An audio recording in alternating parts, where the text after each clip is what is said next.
Printable from Love to Color My World, and I'm here today to walk you through block number 9 from Sit and Sew Fabrics Sunshine and Shadows block of the month.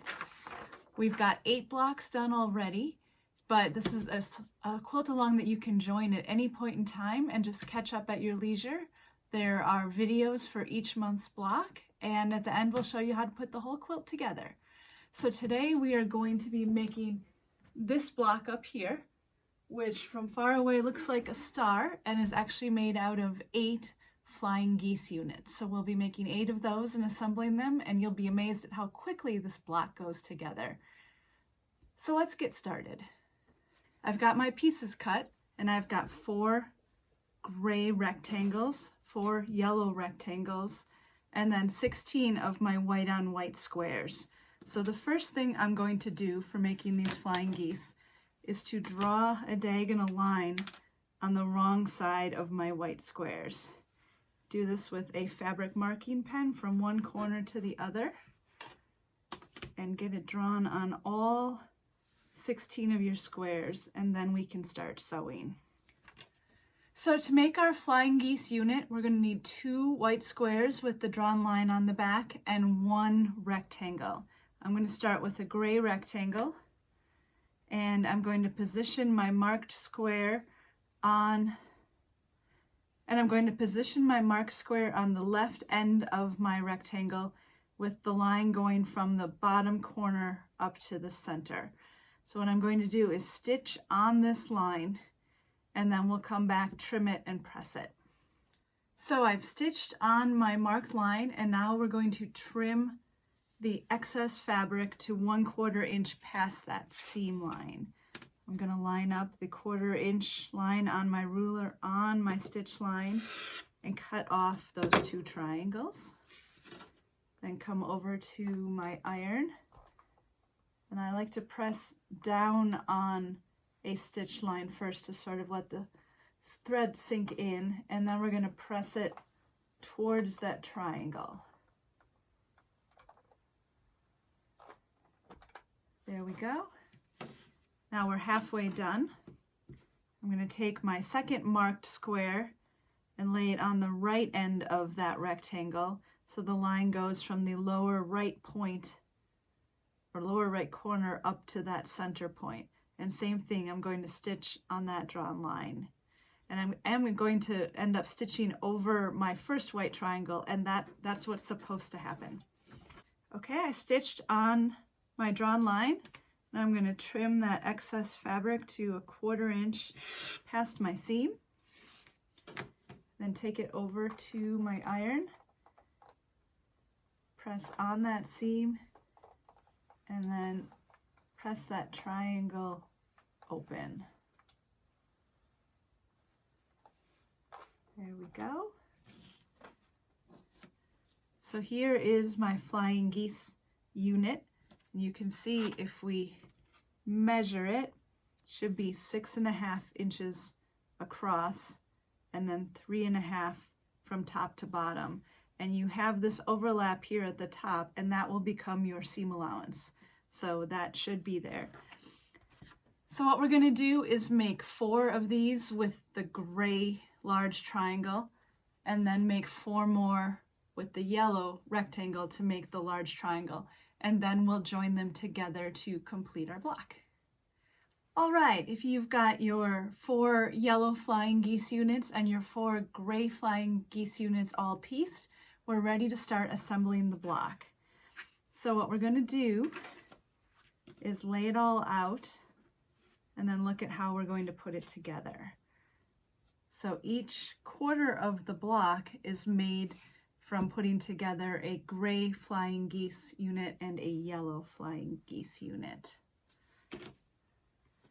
And they're all pointing kind of around in a circle. So this is what our block will look like, and these dark gray triangles end up making a bit of a star unit in the center. So we're going to start out by joining each of the gray units to a yellow unit. And to do so, I'm going to fold it over. I'm actually going to flip it over so I have the yellow unit on top, because then I can see where I'm piecing and make sure that it's as accurate as possible. So I'm going to put a pin in either end and then one in the middle.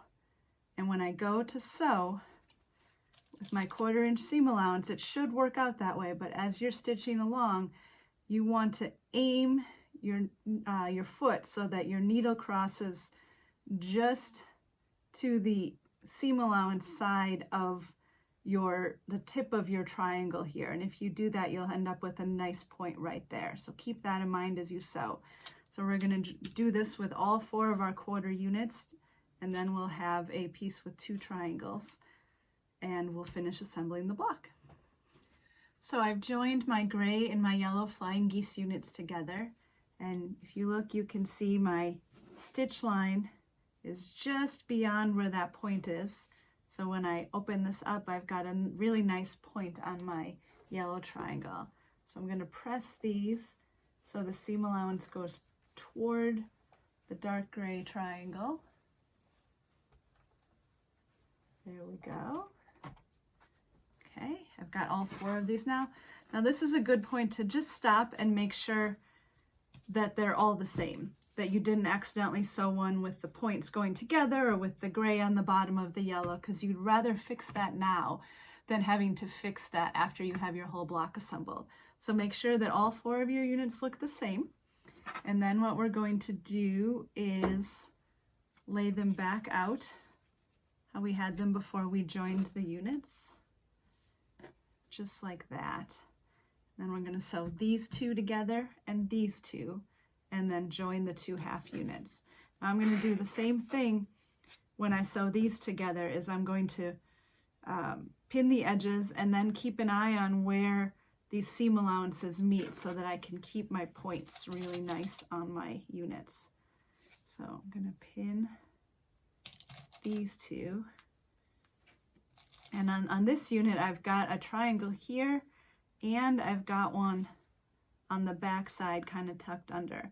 So what I'm going to do is put a pin right through where those seams intersect, and then kind of turn it over and see if I hit the spot on the other side the same way. And I did on my second try, so I'm going to put that pin in, and so now I can aim for where those seams meet, and I should get a nice point on this piece and on this piece. I'm going to do the same here. And then as you pin these, you can always just open them back up and just make sure that nothing turned around while you were laying them on top of each other, and make sure that it looks like the pattern does. So that one is good, and I'm going to do the same thing where I'm going to look at,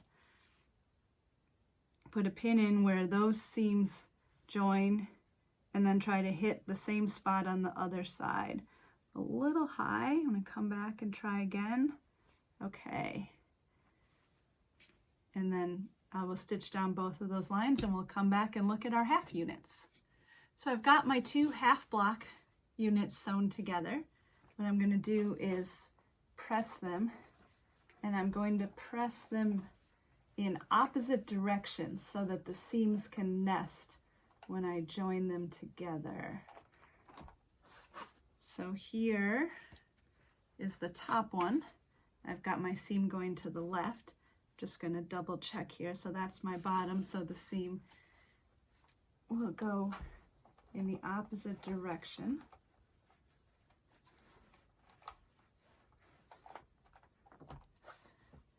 Okay, so before I sew these together, I'm going to look one more time at my pattern, and I've got gray triangle pointing that way, gray triangle pointing down, gray triangle pointing that way, and gray triangle pointing up. So my layout is solid, and now I just need to sew this last seam and the block will be done.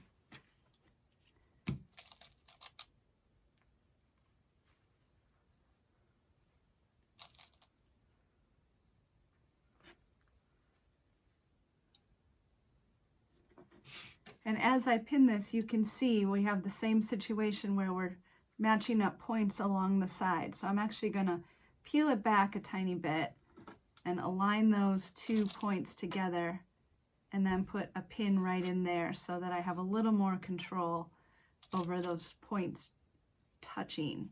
So same thing, I'm gonna fold this back a little bit, pull that down, and get those points as close to each other as I can, and then put a pin right in there. I like to put the pin right after where the join is, because then I can leave it in longer. If you put it in before your join, then you pull the pin out and the fabric can move. But by putting it in after, I've got a little more control over it. So I've got my halves joined together to make the block, and let's press it, and then we'll take a look at it. You can press this seam in either direction.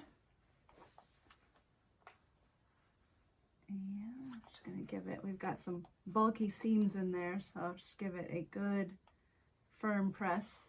You can also press your seams open if you want to eliminate a little bit of that bulk.